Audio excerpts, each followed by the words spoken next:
Avec l'aide de Dieu, on va continuer à parler des lois qui concernent le bichoul pendant Shabbat, la cuisson pendant Shabbat.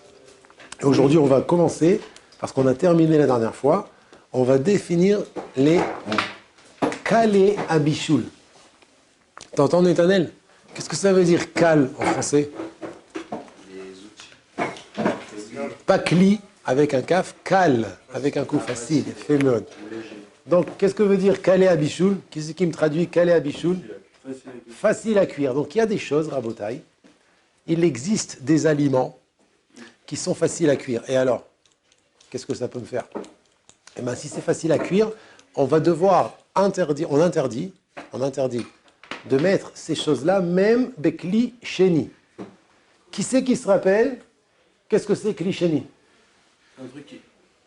Vas-y, je t'écoute, Amir. Un truc qui vient du Kili Rishon.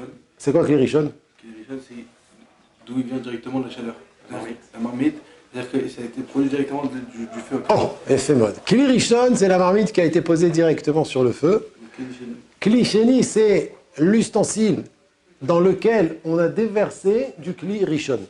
La Gemara, elle dit, kli rishon mevachel, un kli rishon, il peut cuire ce que tu mets dedans tant qu'il est chaud, ayad, soledet bo, une température de 40 degrés, et kli sheni eino mevachel. Kli sheni n'a pas le pouvoir de cuire ce que tu mets dedans, bien qu'il est chaud, bien qu'il soit chaud, ayad, soledet. Des fois oui, des fois non. Du coup, c'est pour quel bichou, oui. Oh. Et ça, c'est la Gemara. Les Rishonim, ils nous disent, c'est d'une Mishnah qu'on apprend. Par contre, kalé abichoul, les choses qui sont faciles à cuire, alors même dans kli sheni, c'est mitbachel. Même dans un verre, c'est mitbachel. Qui c'est qui peut me donner un exemple de kalé abichoul? Shimon. Ah? Oula, tu as touché un point très sensible, on va en parler aujourd'hui, Bezrat Hashem, j'espère. Mais non, c'est pas pachout ce que tu dis. On a dit les steaks en 13 secondes. Ah?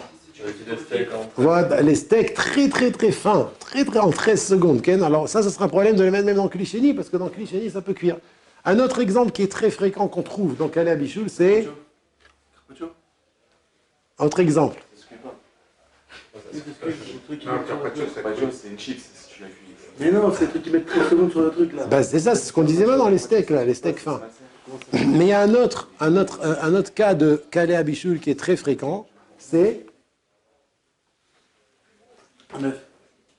Oui, en 13 secondes, ça cuit.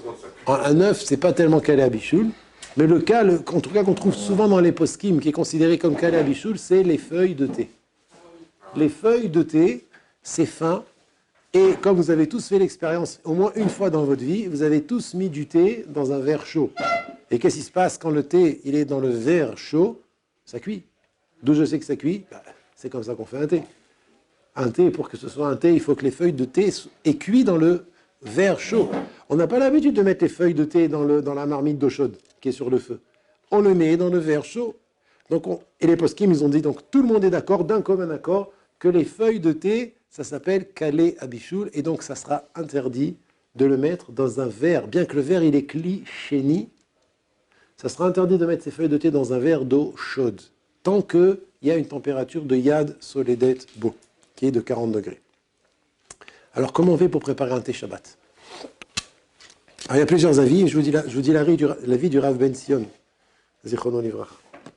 Pour préparer un verre de thé Shabbat, il y a deux possibilités. Si c'est des feuilles de thé, sans le sachet, les feuilles de thé, elles sont à l'air, oui, ça a du nana ou des feuilles de thé, on ne peut le faire que bekli shlishi, pas moins.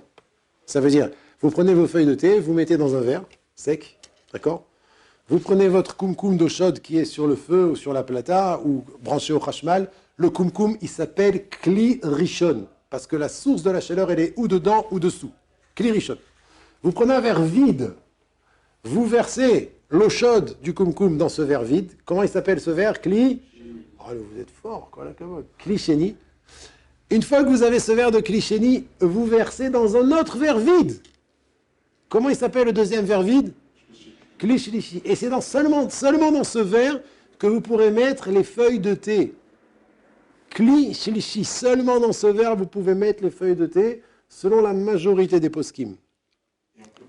Par contre, verser, c'était ça ta question, hein, Verser du klisheni, ça veut dire du premier verre, puisque le kumkum c'est le klirishon. Donc klisheni c'est le premier verre. Verser du klisheni directement sur les feuilles de thé qui sont dans le deuxième verre, c'est assourd. Pourquoi c'est assourd? Le versement d'eau chaude sur des choses qui cuisent facilement, ça cuit. Et pas seulement Mikli Rishon, mais Mikli Sheni. Même Mikli Sheni. Donc, il sera interdit de verser d'un premier verre d'eau chaude directement sur les feuilles de thé, parce que comme il vient de nous dire notre ami Guidon, il est revenu, purée, c'est un kiff. Qu'est-ce que je suis content de te revoir. Je le dis en public, Rabotaï, je n'ai pas honte. Tu m'as manqué. Non, mais ton étude, ta présence, ton visage, c'est quelque chose, ça amène, ça réconforte. Il y a Ratson qu'on ait le mérite de te voir encore beaucoup pour pouvoir nous réconforter. Quand tu étudies la Torah, ici, tu fais 2 mitzvot. Tu étudies la Torah et tu fais du chesed. Je dis pas ça à tout le monde. Hein. Qu'est-ce que ça dit, Amir? Donc, selon le Rav Ben Sion, il sera interdit de verser de l'eau chaude du klisheni sur les feuilles de thé qui sont dans un deuxième verre. Par contre, ce qui est permis selon le Rav Ben Sion, c'est de prendre le deuxième verre vide, de mettre du premier verre dans le deuxième verre l'eau chaude. Maintenant, le deuxième verre s'appelle klishlishi, et de mettre dedans les feuilles de thé, parce que tout le monde est d'accord que klishlishi eino mevashel afilu pekale abishu. Ça, c'est l'avis du Rav Ben Sion. Quand je dis tout le monde est d'accord, non. Il faut savoir qu'il y a des avis qui disent que même klishlishi, c'est mevashel dans kale abishu. Chazonish, par exemple, et d'autres. Okay. Mais nous, bon, voilà, on a pris le Rav Ben Sion. Chidouche du Rav Ben Sion, deuxième chidouche. Écoutez ce magnifique chidouche, mais c'est extraordinaire. Regardez, c'est la Torah comme elle est belle. C'est trop beau, c'est trop beau. Il dit le Rav Ben Sion, comme il a rappelé ici Guidon, c'est Irouï, Mikli Rishon, de verser du Kli Rishon, c'est Mevachel, ça cuit. Maintenant, il faut savoir une chose. Et Irouï Mikli Sheni aussi dans les Kalé Abishul, ça cuit. Ça veut dire de verser d'un Kli Sheni sur un Kalé Abishul, ça cuit. Mais combien ça cuit? Combien ça cuit? Ça cuit tout l'objet, tout l'aliment. Alors il faut savoir qu'il y a une grande différence entre si tu mets quelque chose dans un Kli Rishon ou si tu verses du Kli Rishon sur quelque chose. Vous entendez ce que je dis ou pas là? Vous êtes avec moi? Vous dormez. Je vais faire des cafés à tous sinon. Ah, c'est pas toi là, c'est toi, je vais pas te demander ça. Netanel, t'es avec moi? Ouais? Comment tu dis oui? Irouille versé. Le versé du Kli Rishon. Irouille mais Kli Rishon, ça s'appelle comment on dit le versement, ça se dit? Je pense pas, non. Ça si, il a dit non. Ça si, il a dit non. Le kilouach en hébreu, c'est-à-dire le G. Le irouille, c'est le G qui vient du Kli Rishon. En français, en hébreu, irouille, ayin, yud, resh, vav, yud. L'écoulement, voilà. Voilà, c'est mieux que versement. L'écoulement, c'est mieux. Alors, écoutez ça, le Shulchan Aruch, il est possède tout. Quand je dis le Shulchan Aruch, c'est les Gemarot et les Rishonim. Le Shulchan Aruch, c'est la Maskana, c'est la conclusion de tout ça. Il y a une grande différence entre mettre un aliment dans un Kli Rishon, pour les aliments normaux, et de verser du Kli Rishon. C'est quoi la différence? C'est que quand tu mets un aliment dans un Kli Rishon, ça veut dire tu as sorti ta marmite d'eau chaude du feu, c'est Kli Rishon. Tu as mis dedans un œuf, alors tout l'œuf, il est mitbachel. Tout l'œuf, à l'intérieur et à l'extérieur, il cuit. Par contre, verser du Kli Rishon, le Shulchan Aruch, il écrit, ce n'est mevachel que kedei klipa. C'est quoi kedei klipa? C'est l'épaisseur d'1 millimètre extérieur de l'aliment. Mais l'intérieur de l'aliment, il n'est pas mévachel. Ça veut dire que la klipa d'un œuf, c'est très très fin. Le irouille ne peut être mévachel, même irouille mais Kli Rishon, le irouille ne peut être mévachel, n'a le pouvoir de cuire que la couche fine extérieure de l'œuf. D'accord? Vous êtes avec moi jusque-là? Très bien. Maintenant, dans Kalé Abishul, c'est la même chose. Dans Kalé Abishul, on a dit que Kalé Abishul, on n'a pas le droit de le mettre dans Kli Sheni. On n'a pas le droit non plus de verser du Kli Sheni sur les feuilles de thé. Et là, il vient le Rav Ben Sion avec son chidouche. Ah? Attends, j'ai rien dit encore. Je vais le dire maintenant. Ça, t'as raison, c'est un chidouche. Que Yerouy, c'est Mevachel, que des Klipa, c'est déjà un grand chidouche. Tu as raison. Donc c'est une grande koula. C'est une grande koula. Manafkamina dans ce que je vais dire maintenant. Vous allez voir une halakha merveilleuse que le Rav Ben Sion a été possèque. Selon ça, puisque Yerouy ne peut cuire que l'épaisseur extérieure de l'aliment, si j'ai pas des feuilles de thé, j'ai un sachet de thé. Tu savais ça? Tu connaissais cette halakha? Selon j'ai compris que tu la connaissais déjà. Un sachet de thé, les feuilles, elles sont où? Elles sont dans le sachet. Maintenant, si je verse du kli-sheni, pas du kli-rishon, parce que les feuilles de thé à l'intérieur, elles restent calées à bichoul. Si je verse du kli-sheni sur le sachet de thé, c'est permis. Pourquoi c'est permis? Je vous écoute. Parce que le versement cuit que la clipa. Exact. Et la clipa, c'est qui? C'est le sachet. Donc les feuilles de thé ne peuvent pas être cuites par le hirouille du kli-sheni. Et donc, bien qu'on a interdit de verser sur des feuilles de thé d'un kli-sheni, hanemil et tous ces mots, c'est quand tu verses sur des feuilles de thé sans sachet. Mais aujourd'hui, le rhum du thé qu'on boit, c'est avec des sachets. En tout cas, si quelqu'un boit avec des sachets sans sachet, il n'aura pas le droit de dire c'est du kli-sheni.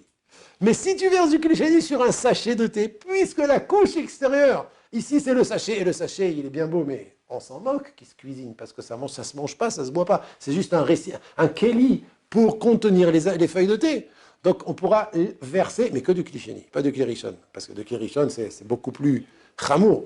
Donc les sikoum, je conclus, je fais un petit résumé. Quelqu'un qui veut se faire un thé Shabbat, selon l'avis du Rav Ben Sion, si c'est des feuilles de thé, on ne pourra le faire que dans kli shlishi. Mais Hérouim Kli-Sheni, c'est assour, interdit. Par contre, si c'est un sachet de thé, on pourra permettre un étage au-dessus. On pourra permettre Hérouim Kli-Sheni parce que le sachet, lui, il est mitbachel. C'est lui qui prend le koar de l'écoulement du Kli-Sheni et les feuilles de thé en soi, elles ne sont plus donc mitbachelot, elles ne cuisent plus par l'écoulement du Kli-Sheni. Ça marche aussi sur les sachets avec les trous. Ah non, c'est un problème. Excellente question, je me suis posé la question. Si c'est des trous, il a raison, Rabbi David. Si c'est des trous, alors le kilouar, l'écoulement du kli-sheni va toucher les feuilles de thé dans les trous, donc c'est un problème. On parle d'un... Très bien, tu fais bien de... Il faut que ce soit un sachet, hein? C'est comme après, c'est le même truc que la Ah oui, voilà, c'est comme la menthe tout court ou les feuilles de thé sans sachet, Ken. Mais ça existe des sachets sans trous. Oui, Il y a des sachets sans trous. non, au contraire, il y a des sachets. Des tout petits trous. Des tout petits trous, il y en a. Il faut vérifier. Il faut vérifier. Alors, si quelqu'un il a un safek, qu'il met dans le kli-shlishi. C'est déchiré sans faire exprès. Et S'il est déchiré sans faire exprès. Quand on l'a ouvert, il s'est un peu troué. Quelle est la question? Est-ce que je pourrais le mettre? Non, parce que dans la déchirure, il y a les feuilles de thé. Donc tu ne pourras le mettre que dans le kli-shlishi. Sachez, je répète que tout ça, c'est l'avis du Rav Ben Sion. Il y en a qui interdisent même bekli shlishi de faire du thé pendant Shabbat. Il y en a qui disent que tant que c'est chaud, Yad Solededbo, même Bekli Shishi, Shvi'i, Shmini, Shi, Asiri, c'est un problème. Pourquoi? Parce que le thé, il est tellement facile à cuire qu'il va donner son goût du moment où tu as une température de 40 degrés. Alors je vous ai dit, maintenant, encore une fois, la halakha, elle est comme ça. C'est ce qu'il dit ici le Rav Ben Sion. Il y a d'autres poskim. Aselech Harav, dans cette yeshiva, en tout cas, le Rav Shaya, il a l'habitude d'aller selon le Rav Ben Sion, c'était son élève d'ailleurs. Et voilà. Le Rav Ben Sion, il est reconnu pour être beaucoup de Sfaradim vont à sa lumière. Okay? Et selon ses psakim. Ah? C'était le plus grand avec le Rav. On va dire. C'était les deux grands Méoréador. Okay? C'était nos poskim. Directement de la branche, c'est ça, de Yosef Karo, c'est la yeshiva et tout. Je crois ça, c'est ça que j'ai cru. Yosef, tu avais une question? Alors le café c'est la suite. Le café c'est la suite, Bezrat Hashem. Aaron? Le thé liquide, le thé liquide, il n'y a aucun problème. C'est-à-dire, si tu as préparé, comme il a commencé à dire ça, si tu as préparé ton concentré de thé avant Shabbat, tu as fait cuire, tu as fait bouillir avant Shabbat, et tu t'es fait un verre, c'est ça que tu parles, hein, de thé liquide, oui, tu concentres. La même chose, c'est la même chose. Alors, le liquide en soi, c'est pas calé à bichoul. C'est pas calé à bichoul. Donc on pourra l'échatri là pendant Shabbat, remplir un verre d'eau chaude, bouillant, et verser dedans le concentré de thé. Et l'inverse, c'est bon. L'inverse, c'est quoi? Voir le concentré après. Non, parce que Hirouim Mikli Rishon, tu peux pas. Parce que tu vas verser du kumkum sur le concentré froid en bas, le concentré il est froid. Donc il est mitubachel bekli rishon ou behirouim mikli rishon. Alors c'est vrai qu'il n'est pas calé à bichoul, mais tu n'auras pas le droit de verser dessus d'un kli rishon. Donc ce qu'on doit faire, c'est d'abord mettre l'eau chaude, et après verser le concentré de thé dans l'eau chaude. Le verre il est kli-sheni est le mévachel du liquide. Kli-sheni n'est pas mévachel du liquide. Pour tout le monde, est-ce qu'on peut mettre l'eau chaude dans le kli-sheni, même si elle est concentrée avant? Magnifique, ça oui, exactement. Ça, pourquoi c'est permis? Parce que Hirouim Mikli Sheni n'est pas mévachel. Quelque chose qui n'est pas calé à bichoul. Et je répète, le concentré n'est pas calé à bichoul. Le concentré, on l'a sorti du thé avant Shabbat. Donc le concentré, c'est comme de l'eau. L'eau, c'est pas calé à bichoul.